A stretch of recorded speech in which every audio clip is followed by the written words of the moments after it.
Mwenyekiti wa Chama cha Demokrasia na Maendeleo Chadema, Tundu Lissu, ameomba Mahakama ya Rufaa Dar es Salaam iamuru mkurugenzi wa mashtaka DPP kumlipa fidia kutokana na usumbufu wa siku 139, akidai ucheleweshaji huo ni mkakati wa makusudi wa kumweka kizuizini. Lissu alitoa ombi hilo mbele ya jopo la majaji watatu, akieleza kuwa mbinu hizo za kisheria zinazotumiwa na upande wa jamhuri zinasababisha kesi iwe ya kusuasua na kumfanya aendelee kusalia gerezani. Pia alibainisha kuwa ucheleweshaji wa shauri hilo kwa makusudi ulianza mnamo Februari 24, 2026 na umefikia siku 139 hadi alipotoa ombi hilo. Alisema tayari ametimiza mwaka mmoja na miezi mitatu tangu akamate kwa tuhuma za uhaini, na akiitaka mahakama itupilie mbali maombi hayo ya DPP kwa kuwa hayana maslahi ya umma na badala yake amriwe kulipia fidia. Notice kwamba wamekata rufaa mahakama ya wamepeleka na maombi ya mapitio mahakama ya rufaa.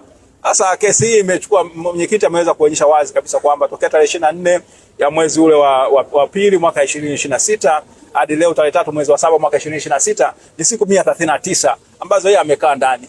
Kesi haijasikilizwa, na amesema kwamba ilikuwa ni mbinu mojawapo ya kuweza kuipaki hii kesi, kwamba kuichelewesha tu wakati yeye anaendelea kuumia.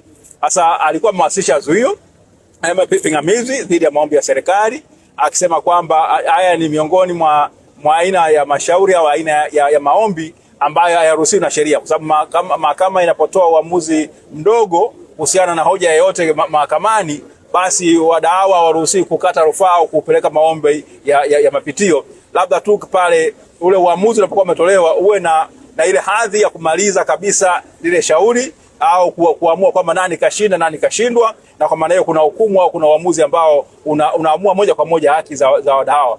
Kilichotokea siku ile ilikuwa ni kwamba tu kipande cha ile notice ilikuwa imekataliwa na kesi itakiwa iendelee. Kwa hiyo kama wameweka pingamizi, upande wa serikali wasema wao walikuwa sahihi, wao walikuwa wanapinga kwamba wasema mahakama ilikwenda ianza kujadili ule ushahidi na kwamba hawakusikilizwa kutokana na kujadili ushahidi.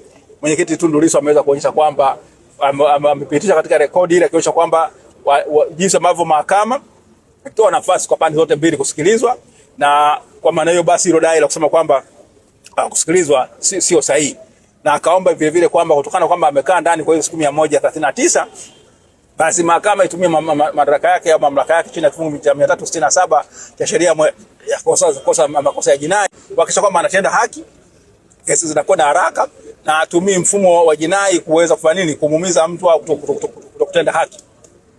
Sasa baada ya kusikilizwa pande zote hizo mbili, mahakama imesema kwamba itatoa uamuzi wake, inataka nafasi kwanza kuweza kuamua, je, pingamizi la mwenyekiti Tundu Lissu lilikuwa ni sahihi.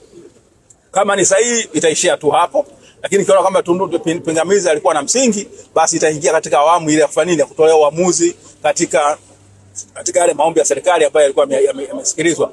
Kwa hiyo ndicho ambacho kimejina. Baada hapo sasa mahakama ikasema baada ya kuandika uamuzi, basi notice au taarifa itatolewa kutujulisha kwamba uamuzi huo utakuwa tayari lini, tayari kwa kuweza kusomewa. Asante.